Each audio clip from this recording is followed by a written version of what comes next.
बिस गोरसावो उखैनाय गोसोआव बिनिखायनो दिनै जारिमिननि बायदि ब्रै बर्न बिनि मुगैथाव गुबुन महर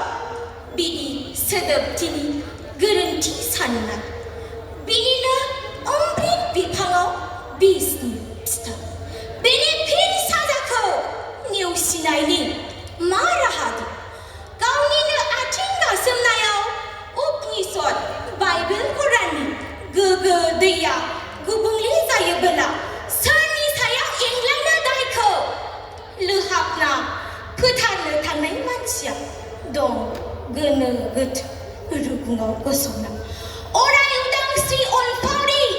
गोसोनि गुफुर दावथुआ हालाय हाफाय बिरबायब्लाबो फानजारि गंसेनि सिमाखौनो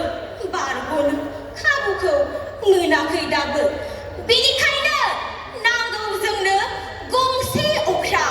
गोजोन्थों